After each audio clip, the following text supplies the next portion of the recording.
Good afternoon, everybody. Welcome to a special edition of All In with Nate. You know, I've been looking forward to doing this show right here. Of course, it's my favorite football team, the one you see me talk about all the time, the Atlanta Falcons. They currently will be the number 8 pick in the draft for the third straight year. So I'm looking forward to see what we're going to do. But before I get started, let me hit this quick preview so you guys can get a little preview of how 2023 went and get ready to start talking about the 2024 draft. But before I do that, let's hit a clip on the Atlanta Falcons. Up next, the Atlanta Falcons. The Atlanta Falcons had a up and down 2023 campaign. They started the year 2-0 by getting victories against the Panthers and the Packers. After that, they were up and down the entire season. Kick from 25 yards out. Gives Atlanta a 1-point advantage. They were in first place a couple of times, though they actually got a win week 5 against the Tampa Bay Buccaneers on the road. It's through. Time expires. And then they were up and down again. They lost the following 2 games against the Titans and the Vikings. And then against the Cardinals on Kyle Murray's first game back.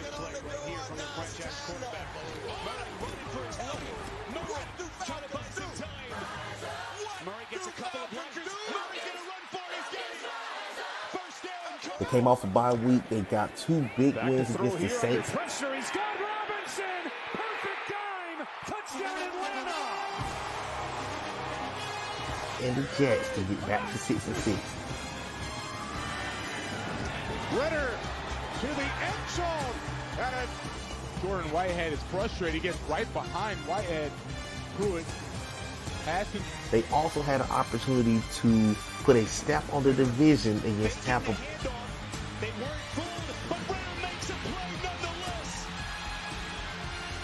But unfortunately, they lost on a game-winning touchdown to Kane Ivey to give the Bucs the win, and that season fell apart from there. The Falcons went on to finish 7-10, while the Bucs went 9-8 and went on to the playoffs. Firing Arthur Smith this offseason, the Falcons brought in Raheem Morris, who was at one point on the Falcons coaching staff under Dan Quinn. And now he's going to look to lead the Falcons back to the playoffs. But this offseason, the Falcons made a couple moves. They brought in quarterback Kirk Cousins, who was for the Minnesota Vikings for several years before having an unfortunate ACL injury. He's going to be looking to rebound his career in Atlanta. They brought in Rondale Moore after trading for him in a deal for Desmond Ritter. They also brought in Darnell Mooney this offseason. So the Falcons entered the draft with 8 picks in this draft. Let's talk about what the Falcons' needs are, what we can see the Falcons doing, what the mocks have the Falcons doing. So let's get ready to talk about the 2024 Atlanta Falcons. Yes, sir, and that was the quick preview of the Falcons coming up. The Falcons are in an interesting position because, again, as I mentioned, last year we all kind of thought the Falcons were going to take an extra step and be a postseason team because, let's be honest, the NFC South is not the strongest division. The Bucs have won the last 2 years, but the Bucs kind of back into the division the last 2 years. The Falcons had bad quarterback play. We were in the hunt for a majority of the season. Then it was always a 1 or 2 idiotic losses that took them out the mix.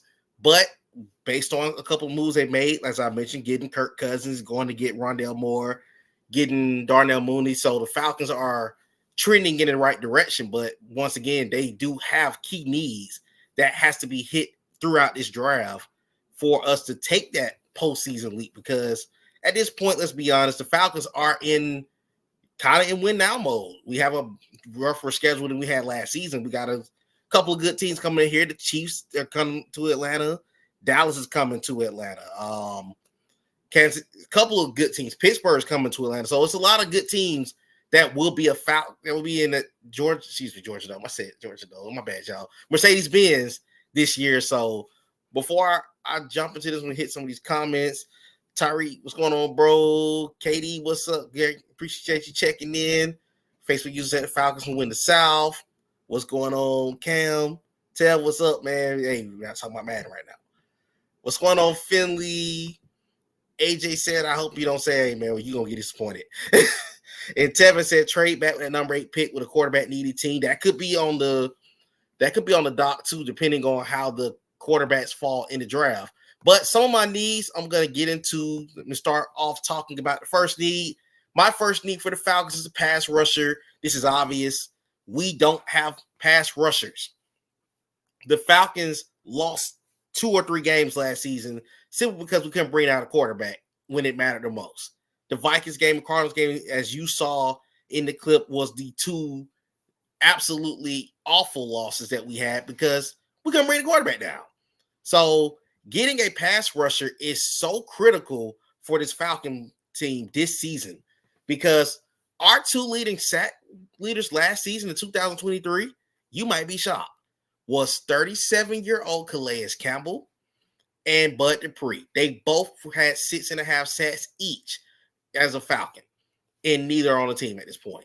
The third leading sack guy was Arnold Ebiketie. He was our second-year guy at Penn State. I think Arnold Ebiketie is a solid, and he can be a piece to work with in the future, but you still need a legitimate pass rusher. I've said it so many times on the show. We have not had a legitimate pass rusher since John Abraham, and he was on the team back in 2006 to 2012. You got to get you a pass rush of some sort if you're the Falcons. My next need for the Falcons is cornerback because we tried to take a chance on Jeff Okudah. That didn't work out. He's actually a Texan now. He wasn't bad for the Falcons, but he wasn't the guy that could be the guy to go on the opposite side of A.J. Terrell. Yes, you have a cornerback 1. Yes, Clark Phillips looked good at times as a rookie, but he is not your outside corner. He's more of a CB3. So you definitely need to get a corner at some point in this draft. I do not think you're going to get one in the first round unless you somehow decide to trade back, which is still not a option. It's still not a bad option if they consider trading back. I'm not opposed to that either. But the Falcons have to consider getting a corner of some point in this draft. I think it's going to be more of a day 2 look because we do have 3 picks in day number 2. So the Falcons could look to get in a corner at that point in the draft. Now, number 3, I know a lot of people may not agree with this statement I'm about to make right here, but then again, you have to still look at a quarterback. Kirk Cousins is 36. Let's be real.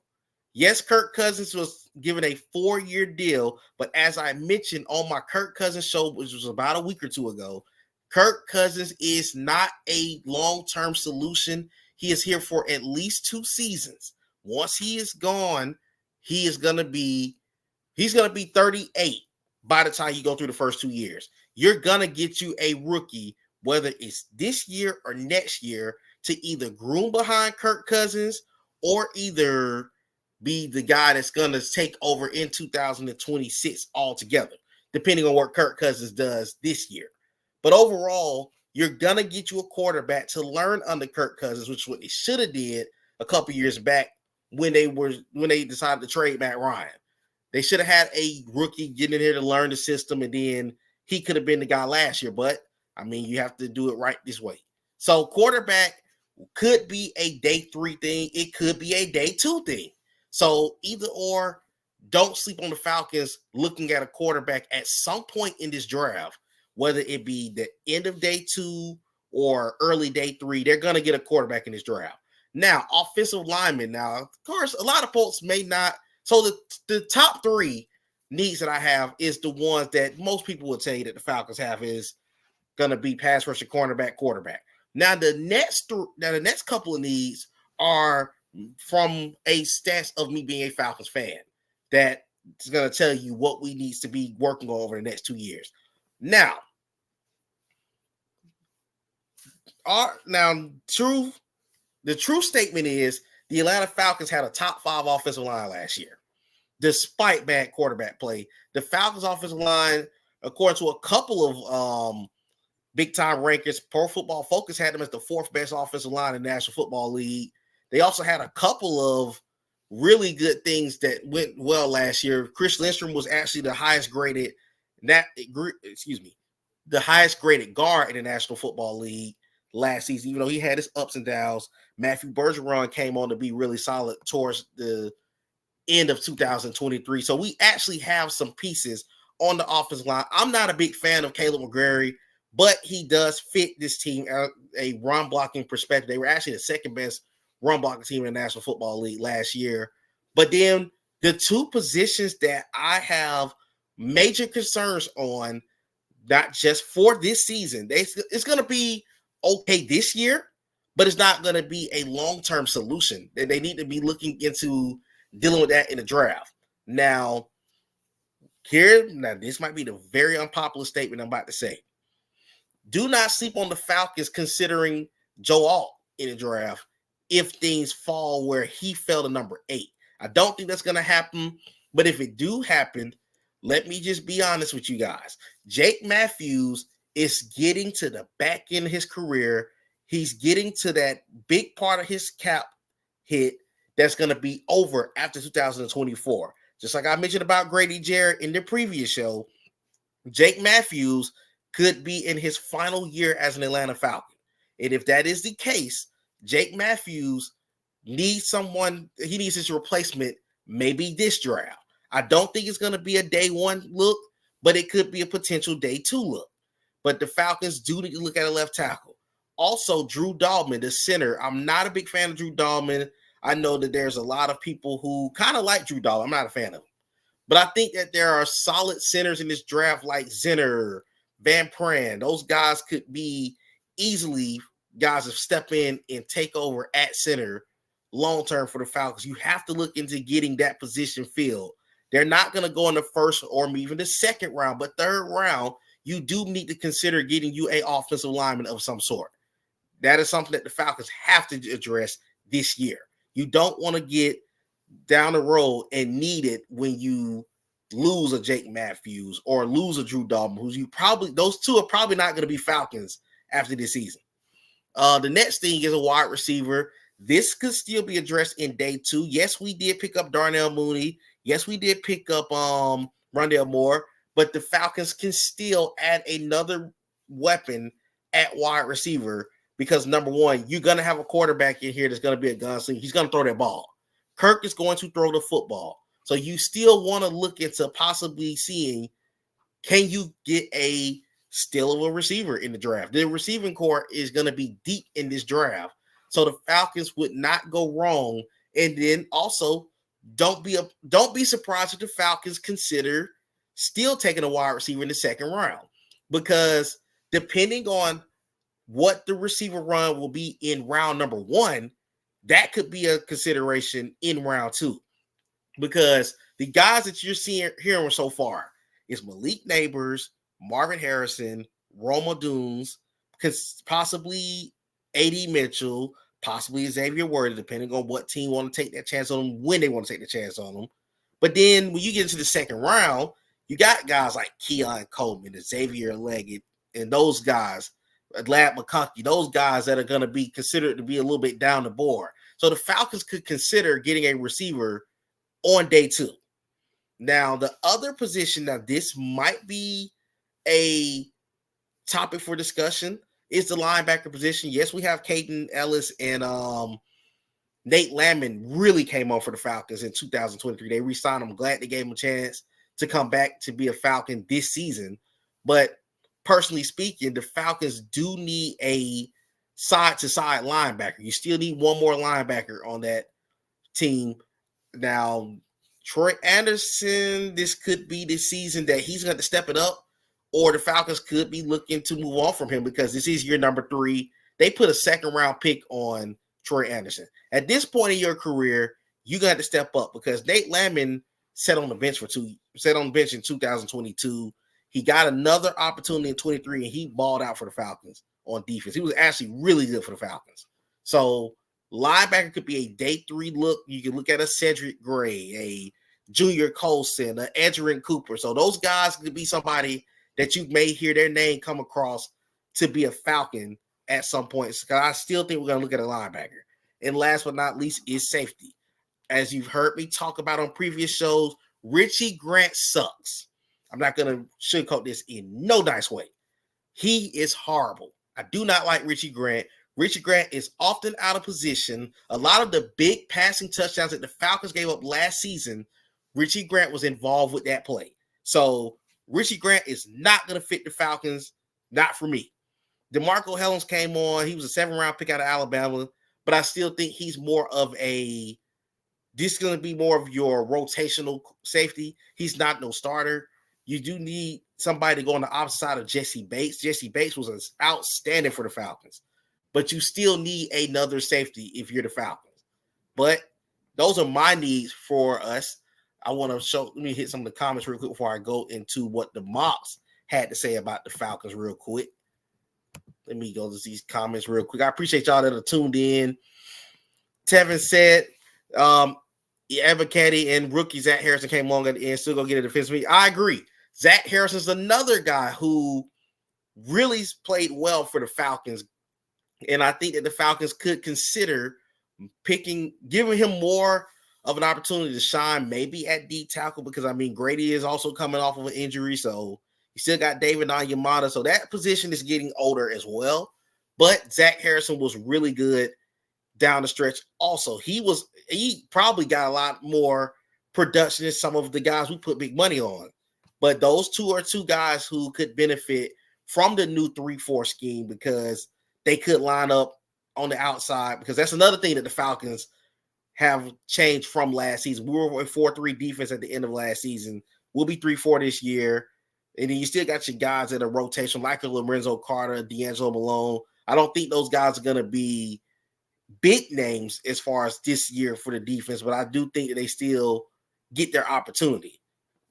But let me go on to the next comments. John, what's going on, bro? Facebook user said with the Falcons going to draft Dunes to pair up with Drake London. I've seen a mock talk about the Falcons taking a wide receiver at 8, which I don't think they should. I think they need to go pass rusher, but I mean, if you get your pick of the best receivers in the draft, then I'm not sure. So we'll see. We'll see what happens draft night. Anthony, what's going on, bro? But let me go to some of these picks that they are giving, that some of the mocks are saying. So Walter Football has the Falcons taking Dallas Turner out of Alabama. I think I have no issue with Dallas Turner, Jared Verse, or Latu. Those are the 3 guys that I feel that should fit this Falcon defense. You got to get you a pass rusher to fit Raheem Morris's defense. So a lot of people are saying Dallas Turner is going to be the fit. Now, actually, what I did for Walter Football this time, I did their 3-round mocks. That's what I did for the Falcons. For the second round, they have the Falcons taking Jermaine Burton, the wide receiver out of Alabama. Jermaine Burton is a really decent wide receiver. I don't think I would put a second on Jermaine Burton. I think he could fit the Falcons, but for me, I think there are better receiver options than Jermaine Burton. So I would be split if it was Jermaine Burton. Now, as far as the 3rd round pick, they have us taking Chris Abrams-Drains out of Mizzou. I love this guy right here. I would love to have him play corner for the Falcons. I think he could really be a solid NFL corner. So if that's the way it plays out, I would be totally on board with picking him. And the other 3rd round pick is, as you know, we did get another 3rd round pick in the Calvin Ridley trade that was done in the 2023 season. So they have us picking Zach Zenner, the guard out of Michigan. I think that'll be a great fit for the Falcons. So do not be surprised if he's considered at pick number 79. Now, as far as CBS Sports, Ryan Wilson and Chris Trapasso has the Falcons taking Jared Verse out of Florida State. I love Dallas Turner, but this is actually my favorite defensive end. I was high on him last year. I was hoping that the Falcons had a chance to pick him last year in 2022, but he decided to stay for another year. And I mean, he's going to still be kind of in the same spot he would have been the year before. But Josh Edwards, Pete Prisco, Kyle Stackpole, and Tom Fornelli has the Falcons taking Dallas Turner out of Alabama. I think he's going to be solid as well. I would love to have Dallas Turner in a Falcon uniform. I think he would really be great as far as what we're trying to build defensively going forward this season. Sporting News, shout out to them, also has the Falcons taking Dallas Turner out of Alabama. I think Dallas Turner fits the Falcons for what they're trying to do going into this season. And last but not least, Bleacher Report actually threw a curveball. They have the Falcons taking Malik Neighbors at 8. I would love Malik Neighbors. I just don't see Malik Neighbors staying that long on the board. So Malik Neighbors would be a good fit for the Falcons, but I don't see him being on the board at 8. But again, I still want a pass rusher. That's just the way I'm looking at the situation for the Falcons. But the Falcons are in a good spot as far as what they're trying to do. But I've also wanted to do this for all of you that are tuned in. I appreciate you tuning in on this show. Excuse me for coming up on the screen. I was just clearing some things out. But I actually did my own mock draft before we even did this show. So what I'm going to do now is I'm going to bring onto the screen my own personal mock draft that I did. I think I did it through who did I do it through? I think I did it through Pro Football Network. So shout out to Pro Football Network. I'm actually going to go full screen with this. Let me make sure that it zooms in. Hold on, let me keep myself up here. Shout out to Pro Football Focus for this. Let me go up. Let's actually Pro Football Network. I'm sorry. Let me go full screen. Now, they also give you the option on this site to do your own, to actually do trades. I chose to just do the straight up picks that we have right now. So as you see, the Falcons have a total of 8 picks in this draft. And I chose to just rock with the 8 that we have. So I'm going to break down every pick that you see me have on this board. Anybody that's in the comments and got anything to dispute with that, I definitely am open to you saying something. Buddy said, what's going on, buddy? Shout out to my boy. So at 8, I also have the Falcons taking Dallas Turner, the edge out of Alabama. I think the Falcons have to get a guy to start building around long term. And this is your guy right here. You have pieces that you discovered in the draft. You still got Arnold advocated. He can still develop into a solid piece on the line. You still got Zach Harrison you can develop, but you need that guy that's going to take the ball game over. You need that guy. And Dallas Turner, he was sitting there at 8. I have no problem with Dallas Turner. Would I be against a Jared Verse or a Leo Tulatu? No, I wouldn't be against them either. You got to get you a pass rush in this draft. That was my pick at number 8. Now, second round pick, I went down the street to Athens. Picked up Kamari Lasher out of Georgia. Kamari Lasher is going to be a really solid NFL cornerback. He would be the great fit on the opposite side of A.J. Terrell. Really good in man coverage. He can play both, actually. If you watch Georgia, you know that he was a really good corner for the UGA defense this season. He was decent at 22, but I think he had his best season last year. So he would be a great pickup for the Falcons at 43. Now, my third round pick, I'm actually surprised he's still on the board at this point, would be Xavier Leggett. Xavier Leggett would be that stretch to field wide receiver in this Falcon offense. Yes, you picked up Darnell Mooney, you picked up Rondell Moore, but Xavier Leggett with Drake London, these guys would stretch the field for Kirk Cousins. Kirk Cousins would have fun with that type of receiving weapons. So, Xavier Leggett would be another change of pace receiver. He would be one you throw that ball down the field. He's going to catch them contested throws. That's the guy that I would love if he's there. I would have no issue with that. Also, I put a pick on Cole Bishop, the safety out of Utah. He would be a great guy to go on the opposite side of Jesse Bates. And I think that he would really be the type of safety that would fit this new defense that we're going to run. You brought back Jared Gray, so he's going to really be solid and develop well in that secondary. In the fourth round, I have the Falcons taking Jeremiah Trotter Jr., the linebacker out of Clemson. Yes, the Falcons still need a linebacker, and to me, he is a stretch. He's all over the field type of linebacker. So he would be that prototypical guy for this new Falcon defense to add along with Caden Ellis and Nate Landman. I think he would fit them well. Also put another pick and went and got Tanner Bortolini out of Wisconsin. Wisconsin, I don't care what they say, Wisconsin put out solid talent on the offensive line. And with Drew Dahlman's contract up this year, I absolutely would be on board with him being our center of the future.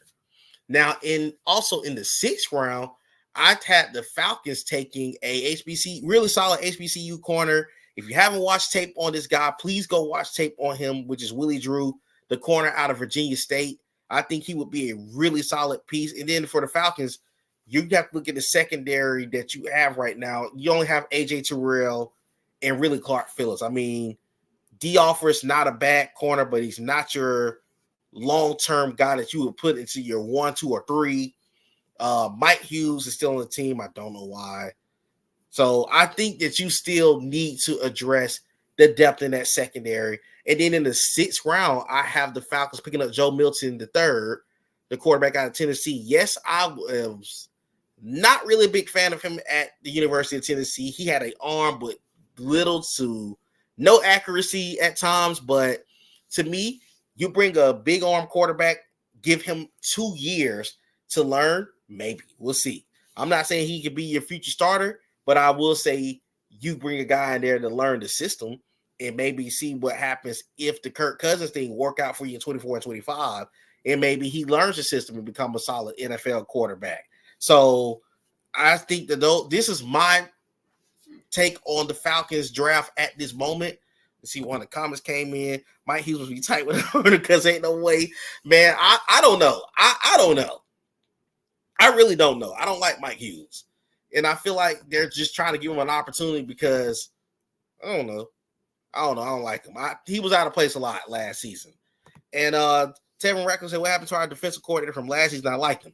So Ryan Nielsen is now the Jaguars defensive coordinator. They picked him up, which we kind of lost him in the staff due to Arthur Smith getting fired. I hate that.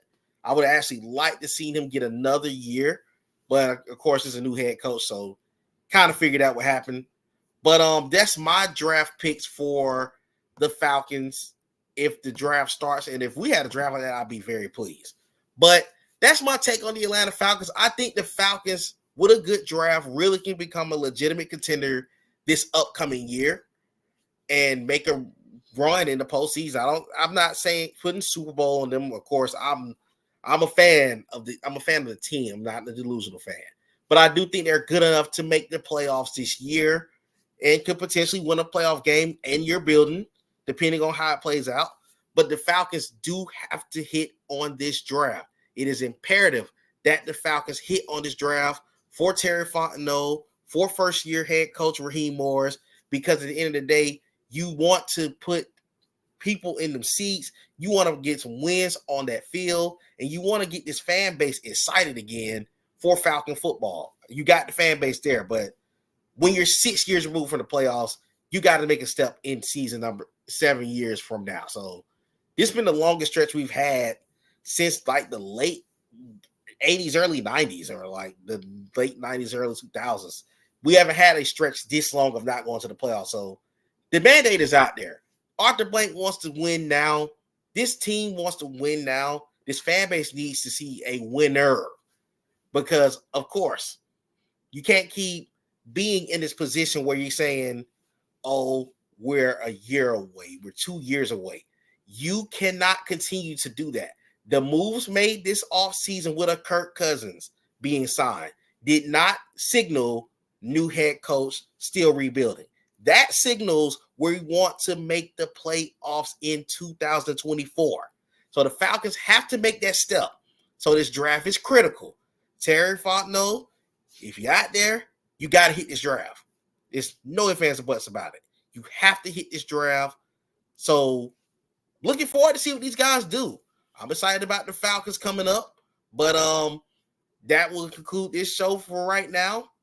And look forward to the next one. The next 3 teams I'm going to cover will be the New York Jets, the Denver Broncos, and the Minnesota Vikings, who actually have 2 first-round picks.